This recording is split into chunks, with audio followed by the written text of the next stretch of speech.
and gentlemen, the final media conference of the 2022 Land Rover Burghley Horse Trials. Joining us for today's conference are the course designer for his first year here, Great Britain's Paul Connor, the director, the new director, we've got a new course designer, new cross-country designer, new director, Martin Johnson, clearly co-owner of the winning horse, Max March,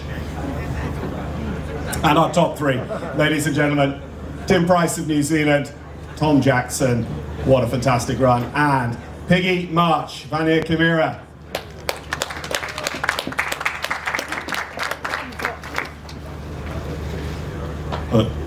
Piggy's going to start answering questions without being asked them. You've got all the answers straight now. Piggy, congratulations. Thank you. Fantastic, the joining the annals of history, the Badminton, the Burghley, the third mare, all wonderful, but actually today has to be incredibly special, just VANIR KAMIRA doing it at Burghley finally, all 3 days. I know, I can't quite believe it really, but I'm just so relieved.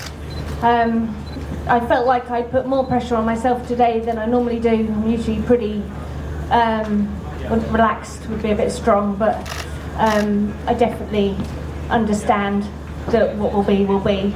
But I just felt so much for this little horse that she deserves it as much as any horse here does. And I just didn't want to let her down. You've just got to go and do your thing, but I was so desperate for her. I think she deserves her name up there on the plaques at Winners Avenue. She's definitely been a Burghley horse through and through. This is her fourth Burghley with me. She's been second twice, fifth, and now won, and she has a total of 4 point something time faults in those in those whole 4 runs. So it's the toughest, fastest cross-country course I think in the world to make the time, and she's a very, very special horse for that reason and deserves to win. On to your runner-up, and what a rise, thanks to a fantastic clear. Tom, your first visit to Burghley couldn't really have gone very much better. It's our first time seeing you here, so first of all, tell us about today, what this feels like. Amazing. I mean, I came here with high expectations of myself and of the horse, but to actually, be here and be second is amazing. So you've done all those prelude phases. You've been the national under-25 champion, a youth medalist for Great Britain. You've been 5-star before, but again, first Burghley. It is something quite different here. This terrain, this course, this history. Definitely. I think although it's my first Burghley, I've done a few 5-stars now, and I feel like we've been on the trajectory to get in a good result. And I'm just really pleased that all the hard work and dedication has paid off. Talk us through your week a little bit, dressage, cross-country, and then being, of the three of you, the only clear today. The clear was pretty good today. I was very happy with his dressage, and as is always the case with me, I'm very happy to get the dressage out of the way and concentrate on the jumping phases. And then yesterday he just, dug so deep for me and it just showed what a class horse he is to go out there and jump around like he did. And the same again today. He came out, and he's normally a very good jumper, and to do it, in that arena with that pressure was really something else. Tom, we'll get you to pass it along to Tim. Tim and Vitali, I think Piggy said in an interview, and I hope it's true, that the three of you were talking, you, Piggy and Janelle, last night, going, we could be quite entertaining for the crowd tomorrow afternoon. There could be quite a few oohs and ahs as we show jump.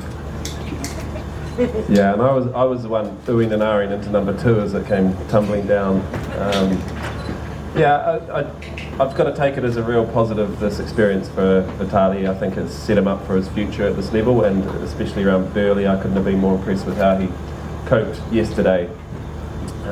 We'll keep working on the jumping, and it's funny how you arrive at these different results, but to go up and then down in the last phase is quite difficult to deal with, because in a competitor you just feel like you've just left so much out there, but I've got to look at the whole package and be realistic about this horse, and he's a super horse, but he's not quite ready to win at this level, and I'm really looking forward to bringing him on for the future. And I'm quite happy to be sat here in third as we're still carving that out. Absolutely. Let's send the microphone back down. We're going to send it to Paul Connor. Paul joins us, the Burghley family this year, as our new show jumping designer. Paul, you know as well as anyone that a grass arena is never an easy place to design because it is by nature inconsistent. So tell us about the test you set and the conditions you found here, the environment in which you have to work on that ring. Well, I think the ground was perfect actually, footing wise. I think that we've worked really hard on that, particularly because we had such a dry summer. But when I walked on it first, it felt lovely. So I thought, well, actually, we're almost there already. But the ground itself is very undulating, and it's a little bit up, a bit down. It falls away here, falls away there. So it's actually quite good because you can sort of work a little bit with that. And sort of like use the distances, but then the ground also then helps a little bit from there. With the flat surfaces, with the sand and fibre, those sort of things, it's very easy just to put forward distances, level distances, short, long, whatever, whereas here the ground does that for you. But yeah, it's a lovely arena to build in. So Equa Ratings were giving you the reassurance of your first year that you're exactly on the 5-star average and exactly on the Burghley average. So we were able to say to you, Paul, you've been entirely average. Congratulations. I'd like to be average at a place like this. It's really, really good to be here to actually design. You also, again, because we pointed out that actually, our winners, they are 3-day successes, not last day successes in the main. You had a couple of eye-catching horses that there. I mean, I think you mentioned Alice Casburn's Top Spin, who ended up top 5. Yeah, I thought there was some really, really lovely horses. Some real triers, some real scopy horses. I think, the field was very, very good. A few unlucky poles from some people, some horses.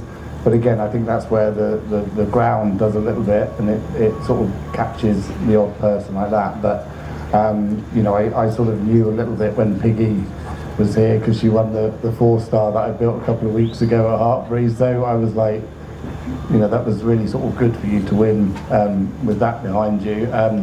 So when Pippa went clear after the break, I was like, okay, we're going now. Yeah, the first session, is what it is, and it must have been a little bit heart-stopping for you because you're just like, have I made it too tight? I don't know. I think it's always very nerve-wracking in those first couple anyway, because you have to sort of think, where we're at and what we're doing, and like I said, I think it's holding your nerve a little bit, but we wheeled the track several times, so it wasn't like we just wheeled it and said that's the time. We wheeled it 4 or 5 times each, and then we made the decision that we would keep the time as it was, and I think at this level, 375 meters per minute, that it was a good time. Let's move the microphone all the way down to our new event director, Martin Johnson. Martin, first of all, congratulations on a first time at the helm. Lots of new faces between Paul and Derek and yourself, as we mentioned, but actually some real consistency, of course. We're still the guests of the Burghley estate, and we are still having our relationship with Land Rover. Yeah, and I think that is really important. There's a good mix, I think, of people who are really experienced at Burghley, whether that's from our clerk, of course, Philip Herbert and his team, or the estate team, who are hugely supportive of the event and help with the preparations to make sure we can provide the best possible footing, etc. But it's also quite exciting that we've got Paul that's new. We've had Derek that's new, and he's been brilliant to work with. And I think it's good that Derek has obviously been out of the US to do Tokyo last year, but this is his first 5-star outside of the US, and I think he's done a really good job. Not an easy job being a 5-star course designer. And yesterday, it was a proper 5-star Burghley cross country day. So he'll have learnt a lot this year, and I'm sure he'll go away and have a think. And as part of what we do at Burghley, hopefully, we talk to the riders and try to make everything as good as possible. And certainly, I think Derek will be doing the same. And and come back next year with another great track. And beyond the competition, I know events like this, where there has been a pent-up demand, have seen increased footfall, bigger local economic impact. Has that been the case here at Land Rover Burghley this year? Yeah, it certainly seems so. I mean, it'll take us a few days to get the accurate numbers, but gate sales were 20% up on 19 pre-event, and everywhere was very busy. Car parks full, where people around the estate that know where gets busy and where, as to whether it's a busy year or not. So yeah, that helps. But I think it's just good that we've got Burghley back after a 3-year absence. It's hugely important for the local economy. For it's a social event, it's a shopping event, but primarily it's a top sporting occasion. So to have one of our other 2 British 5-stars back is hugely important. Okay, I think 2 exclusive questions for Max. Let's get the microphone to Max.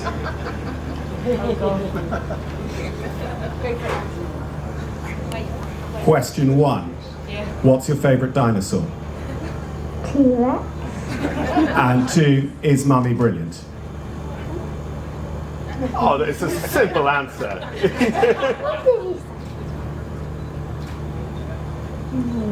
Yeah. My microphone has chosen Sunday of the event to die. Piggy, hold on to that microphone one more time. Just again, I know you sort of said it, but Burghley, the Winners' Avenue, Anneli Drummond-Hay was our first winner, who of course did so much for equality in our sport. That must be an exciting footstep to follow in. Your heroes then, most recently Pippa Funnell, like that Winners' Avenue experience, and like you keep saying, for both of you and Tilly, to be on that Winners' Avenue. Yeah, totally. It is really, really what dreams are made of. Without doubt, this will be one of the best days, if not the best day, with Babington for me. There's not a lot of words you can really, it's just, you're so proud, and it is a massive, massive achievement. Even out there taking a picture with the cars, I can just look back at all the pictures of Oliver and Pippa and William and everyone that you see in the magazines, and you think, oh, that just looks amazing. Will it ever be you or not? And you believe it in your training and you believe it going, but it can easily not be. And we all know that. It's the same in every sport and racing and everything. You keep trying, you keep believing, you just hope one day someone's looking down and it's your day or it's not. And I think we all know that as sports people and horse people. You have your moments every now and then. And someone was looking down today to say it was a moment for me. So thank you. A hugely, hugely popular winner, ladies and gentlemen. VANIR, KAMIRA, Piggy March, our winners for 2022. Our thanks to them, to Tim Price in 3rd, to Tom Jackson in 2nd, to Paul Connor, our designer, and to our director, Martin Johnson. Thank you very much. Please, a round of applause for our big four.